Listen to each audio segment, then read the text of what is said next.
বাংলাদেশের একটি পবিত্র স্থান, একটি পবিত্র কথা বলছি।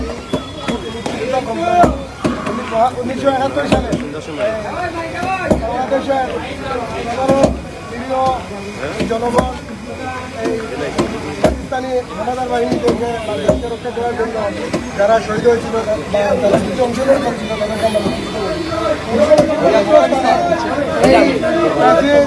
দুঃশাসনী মানুষের রক্তপিপাসু শেখ হাসিনা এবং তার দূষণদের কোনো অস্তিত্ব আমরা এখানে চাই না। আমরা চাই শান্তি, আমরা চাই নিরপেক্ষতা। আপনারা জানেন বিগত 17 বছর এই প্রাচীন আওয়ামী বিশ্বাসনী ঋষিরাতের বুদ্ধিবিনী এই শেখ হাসিনা সরকার আমাদের বাংলাদেশের অস্তিত্বকে চুরমার করে ভারতের সাথে হাত করে আমাদের দেশের জনগণকে শোষণ করেছে।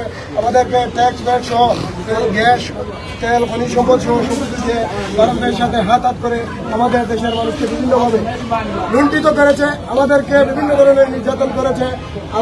আমি নিজে 18টি মামলার আসামি ছিলাম। আমাদেরকে আমার জীবনের হয়তো প্রায় 6 মাসের বেশি সময় জেলে কাটাতে হয়েছে। আমার কোনো অপরাধ নেই, আমি শুধু ছিলাম একটি দলের একটি কর্মী।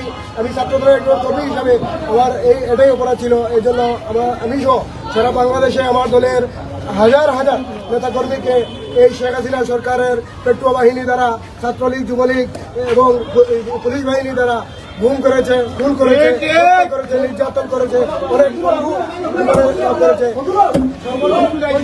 ছাত্র আন্দোলনের সময় আমাদের নেতৃবৃন্দরা আমাদের সারা বাংলাদেশের সকল শ্রেণীর পেশার মানুষ ঐক্যবদ্ধ হয়ে যখন এই আন্দোলনের সাথে অংশগ্রহণ করেছিল, সেই আন্দোলনের সময় এই শেখ হাসিনার নির্দেশে বাংলাদেশের প্রায় কয়েক হাজার মানুষকে গুলি করে নির্বিচারে হত্যা করা হয়েছিল, লাশটা পর্যন্ত জ্বালিয়ে দেওয়া হয়েছিল। এই জন্য এই শেখ হাসিনা সরকারের কোনো অস্তিত্ব আমরা বাংলার মাটিতে অন্ততপক্ষে চাই না। বিশ্ববাসী দেখুক এই জালিমদের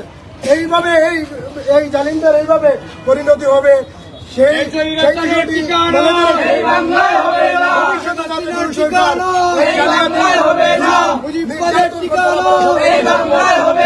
আমরা ঐক্যবদ্ধ হয়ে আজকে আমরা উৎসবমুখী পরিবেশে এই ভাস্কর্য মূর্তি আমরা আমাদের কুলৌড়ার একটি মুক্তিযুদ্ধ কমপ্লেক্স থেকে আমরা এটি নিষ্কাশন করছি এবং উপস্থিত সকলকে আমি আমার পক্ষ থেকে, কুলৌড়া উপজেলা ছাত্রের পক্ষ থেকে, ছাত্র আন্দোলনের সকল সমন্বয়ক সহযোদ্ধাদের সকলকে আমি আমার পক্ষ থেকে আন্তরিক ধন্যবাদ ও কৃতজ্ঞতা জানাচ্ছি এবং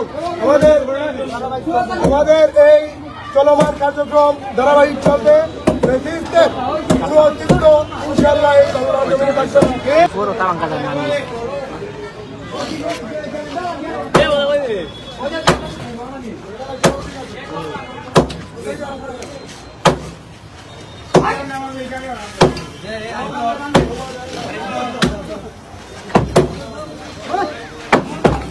বাবা সামনে তো নড়ছে, সামনে তো নড়ে নাই।